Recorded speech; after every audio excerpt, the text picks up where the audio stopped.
आप पढ़ाई का नाम नौकरी होती है? ऐसा कुछ नहीं है। बहुत ऐसे स्टूडेंट हैं, बहुत ऐसे व्यक्ति हैं कि पढ़ेंगे तो नौकरी मिलेगी, नहीं पढ़ेंगे तो नौकरी नहीं मिलेगी या नहीं पढ़ेंगे तब भी हम नौकरी पाएँगे। यानी एजुकेशन का मतलब ये जॉब नहीं होता है।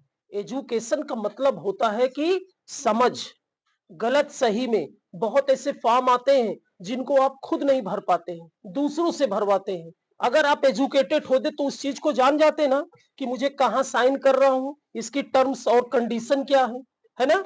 तो इसके लिए पढ़ा जाता। अपने माइंड का अच्छा डेवलप हो, विकास हो, अच्छी बुरी चीजों की समझ हो आपको, और किसी भी चीज को आप आसानी से समझ सके और एक अच्छा इंसान बनने के लिए एजुकेशन जरूरत है। जब एजुकेशन आपके पास अच्छा आ जाएगा तो आप ऑटोमेटिक एक अच्छा ऑनेस्ट व्यक्ति भी बन सकते हैं और अर्निंग भी कर सकते हैं पैसे की। नहीं तो क्या है, शरीर में जब तक क्षमता है तभी तक हम 12 घंटे ड्यूटी कर सकते हैं। इसके अलावा जैसे ही हमारी अवस्था ढलती है तो हम भी बाहर नहीं जा सकते हैं। अगर माइंड तेज है तो माइंड के जरिए आप बहुत सारा धन भी अर्जित कर सकते हैं, क्योंकि हम पढ़ते ही इसीलिए हैं क्योंकि हम 2 रुपया कमा सके, है ना? तो क्यों ना हम कमाने वाले फंडे पे ध्यान दें, कैसे हमें काम करना है उस पे हम काम नहीं करते हैं, है ना? तो आज की वीडियो में हम सीखेंगे प्रीपोजिशन का प्रयोग। जो सीरीज चल रही है आज एट का यूज होगा, ठीक है ना? आप देख रहे हैं मिस्टर एक्टिव ट्यूब चैनल, और आप इसमें चैनल में अगर नए हैं तो आप चैनल को सब्सक्राइब भी करेंगे, ठीक है ना? तो स्टार्ट करते हैं आज का वीडियो और समझते हैं यूज ऑफ एट। आखिरकार एट क्या होता है? हमने लगभग ये पढ़ा है कि छोटे गांवों से पहले हमको एट लगाया जाता है। जैसे आई लिव एट नेहिया, ये छोटा गांव है तो इसके लिए हम एट का यूज करेंगे। इसके अलावा बेसिकली ज्यादातर बच्चों को पता नहीं होता है, 8th और 9th स्टैंडर्ड तक के बच्चों को जब आप कभी कंपटीशन का एग्जाम देते हैं तो उसके लिए आप एट का यूज पढ़ते हैं एक से अधिक। तो आज हम सारा एट का यूज बताएंगे आपको। आई होप आपको क्लियर भी हो जाएगा। जैसे बेटा समय बताने के लिए आपको एट का प्रयोग करना है। जैसे मैं 8 बजे स्कूल जाता हूं तो I go to school at 8 o'clock, ठीक है ना? बात समझ में आ रही है ना? यानी समय बताने के लिए आपको यूज करना है I go to school at 10 o'clock, 8 o'clock, जो भी आपकी टाइमिंग होती है ना? फिर दूसरा यूज है बेटा एट का एक विशेष स्थान, यानी बिल्कुल फिक्स एग्जिट लोकेशन आपको बताना है। जैसे ये बनारस है, ठीक है ना?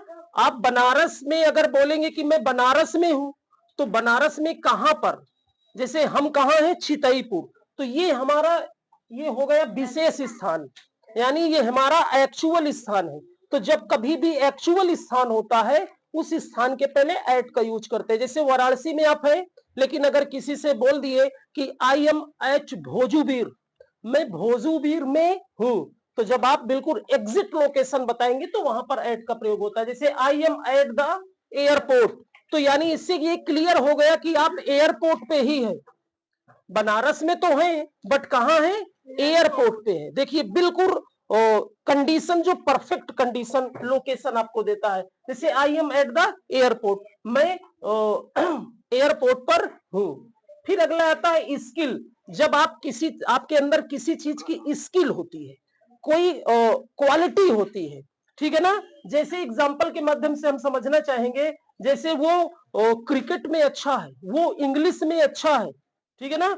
मैं मैथ में अच्छा हूं, यानी मेरे अंदर मैथ के गुण बहुत अच्छे हैं, ठीक है ना? तो उसका क्या करेंगे? जैसे he is good at cricket, वो क्रिकेट में अच्छा है। I am good at math, है ना? I am good at math, मैं मैथ में अच्छा हूं। आई होप आपको ये तीनों क्लियर हो गए होंगे, ठीक है ना?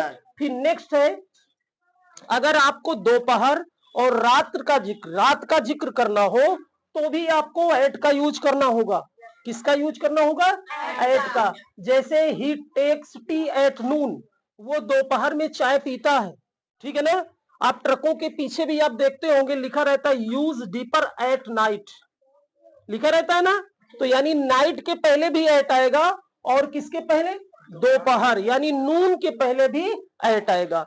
और एक यूज है और छोटे गांव के लिए, ठीक है ना? ये मैंने जैसे बताया विशेष स्थान, अगर आपका गांव छोटा, छोटे छोटे गांव के लिए, टाउन के लिए भी एट का यूज करते हैं। ठीक है ना, जैसे बनारस है, बनारस के अलावा अगर आप कोई और लोकेशन दे देते हैं, जैसे आप नेहिया में है, ठीक है ना, तो ये छोटा गांव है, तो आई लिव एट नेहिया। आप कभी भी अपने गांव को बताएंगे तो एट का यूज करेंगे। अगर उसमें डिस्ट्रिक्ट स्टेट का अगर लेवल बनाएंगे तो उसमें क्या यूज करना है, इन। ठीक है ना, तो इस तरह से आज का प्रीपोजिशन यूज ऑफ एट है। नेक्स्ट डे हम फ्रॉम का भी लेके आएंगे, ठीक है ना, इनटू का भी लेके आएंगे, आन का भी आएंगे, ठीक है ना। तो एक सेंटेंस आप लोगों के लिए प्रीपोजिशन का ही है, ठीक है ना। मैं रात में पानी पीता हूं, मैं रात में पानी पीता हूं, इंग्लिश में इसका ट्रांसलेशन आप कमेंट बॉक्स में जरूर डालिएगा।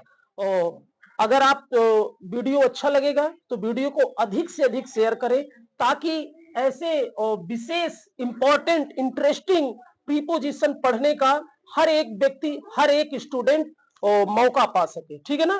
तो मिलते हैं कल एक नए इंटरेस्टिंग वीडियो के लिए, तब तक के लिए थैंक यू, टेक केयर।